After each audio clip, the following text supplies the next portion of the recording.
So today I want to talk about the importance of taking a breather, taking a break when meetings can get heated. So this is going to be relevant to anybody who's in kind of meetings with people and things kind of fall into disagreement, how they can be resolved a lot quicker. So keep on watching, keep on listening.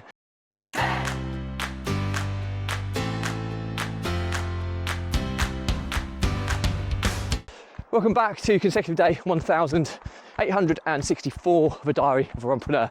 And today's episode is all about the importance of taking a break or a breather when you're involved in meetings that get quite heated, where disagreements are forming, and how just this very simple trick can help dissolve the kind of conflict and come to a resolution a lot quicker.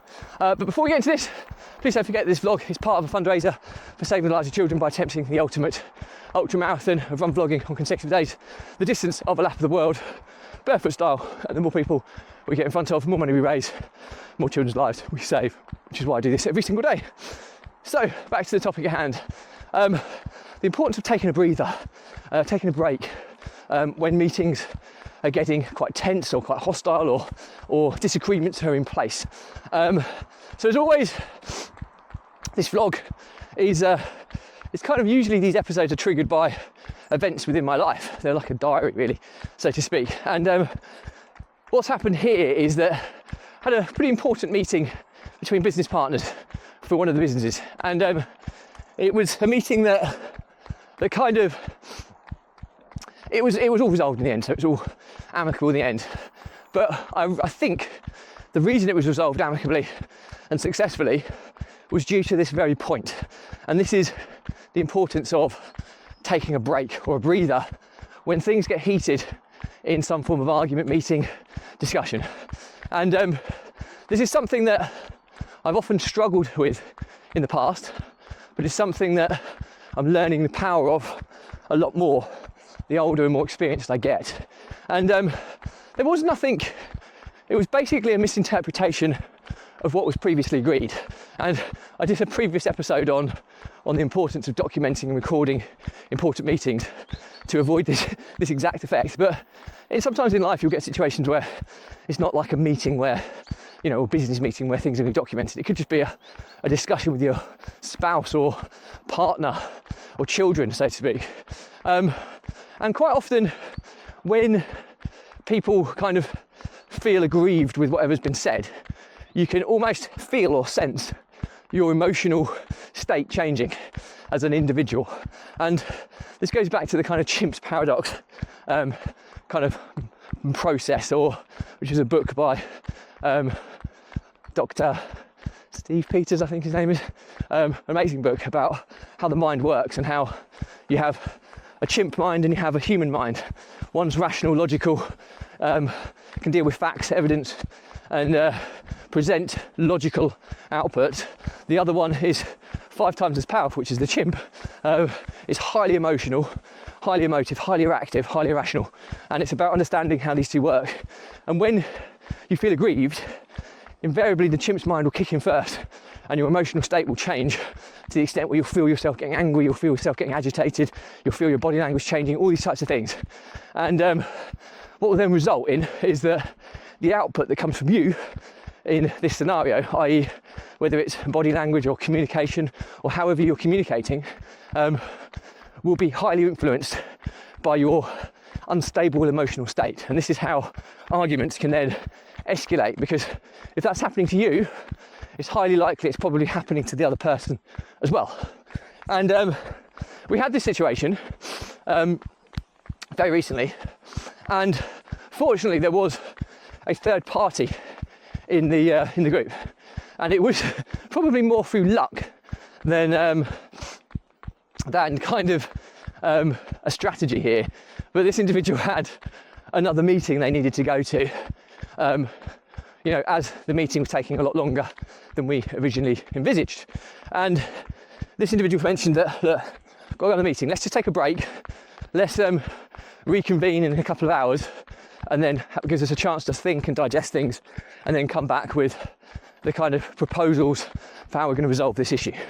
And that was just as things were getting a little bit more educated. And in hindsight, when I look back on this, I would say that that very interjection was the reason we came to an amicable solution, and we now are realigned with what kind of direction we're going in as a business, and motivation and camaraderie has returned.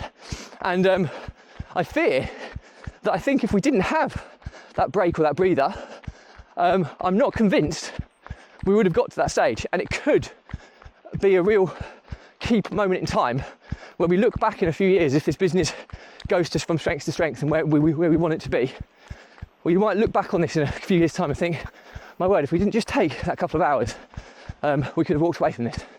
And that's quite a sobering thought.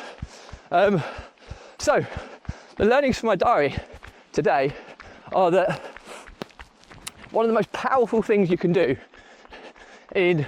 when you're in the heat of the moment of a disagreement, an argument, or conflict of some kind, is to take a breather.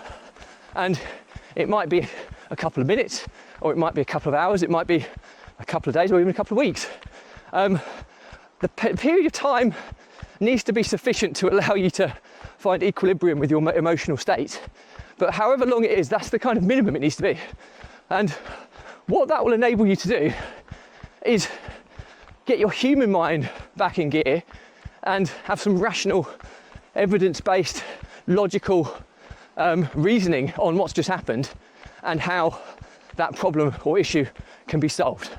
And what it will then enable you to do is to then frame whatever you are going to suggest as the solution in a much better environment. Because if you look at it from this perspective, that even if you manage to get your human mind engaged to come up with a solution, an acceptable solution to everybody within the meeting, if that other person is still in a highly charged emotional state where they're anxious or antagonized or feeling unnervy about the whole situation, even if you propose something highly rational and highly beneficial to all parties, that third party might still deal with it within a very emotional, negative, conflictual response.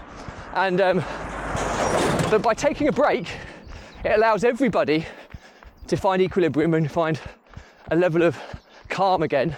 And then when you propose that solution that is a viable one, it will be received so differently. So yeah, that's learnings from my diary. If I've not already done them, my mind's going to pot here. Is that if you're in situations where you're having disagreements or an argument with a third party or third parties, quite often when somebody's been felt they've been wronged in some kind of communication, that person's immediate response is an emotive one, and quite often it will be an irrational, reactive emotion. And then when somebody responds with something which you then disagree with, your initial reaction will be an emotive one, where you'll be kind of angry or agitated about what's just been said, and that situation can escalate out of control very quickly. The simple process of taking a breather, taking a break from heated discussions, just for enough time as it takes for people to get their emotional state back under control and their human mind, which is a rational thinking, logical, fact and evidence-based mind, back into gear, you can resolve situations far quicker just by taking a break. And that was a prime example of what happened very recently with the meeting between three business partners. We took a break. It was something that was getting more and more heated over the course of the initial meeting.